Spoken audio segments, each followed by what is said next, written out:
Japan searches for survivors with nearly 40 feared dead in floods. Rescue workers in Japan continued to comb through the wreckage of houses destroyed by flooding and landslides on the southern island of Kyushu. As officials said, at least 40 people were feared dead following torrential rain that hit the area over the weekend.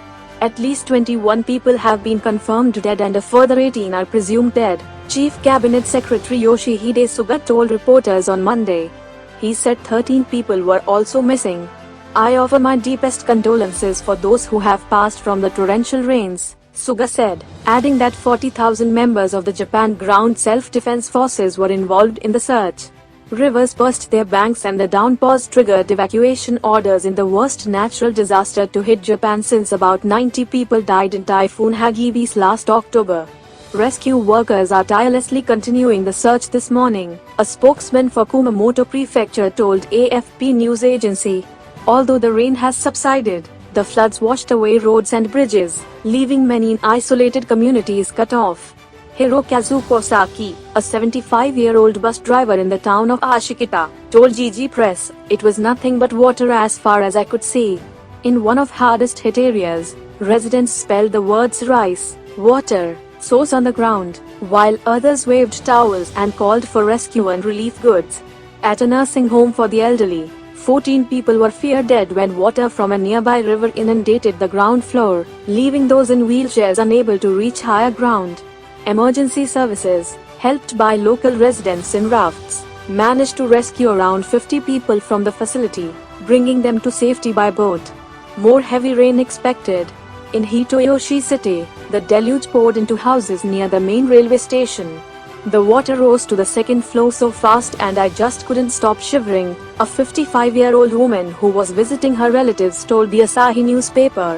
She and her relatives ran upstairs, swam out of a window and eventually took refuge on the roof to wait for their rescue.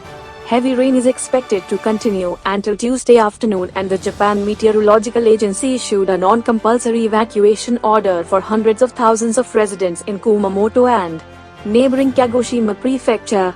Up to 250 mm (9.8 inches) of rain is expected in the 24-hour period until Tuesday morning in the southern part of Kyushu Island, which includes areas already hit by the flooding. The agency said it's such a mess, resident Hirotoshi Nishi told public broadcaster NHK as he swept debris from his mud-strewn front room. "Many pieces of wood came into my house. I don't know what to do." Evacuation efforts are being hampered by fears of spreading the coronavirus that has claimed almost 1,000 lives in Japan, which has close to 20,000 cases. Partitions have been set up at evacuation centers to ensure families keep their distance, and evacuees are required to wash their hands frequently, sanitize and wear face masks. Some 4,640 homes in Kumamoto Prefecture remained without power as of Monday morning, according to Kyushu Electric Power Company. Prime Minister Shinzo Abe said on Sunday that more than 40,000 personnel from police and fire departments, the Coast Guard and self-defense troops would conduct search and rescue operations throughout the night.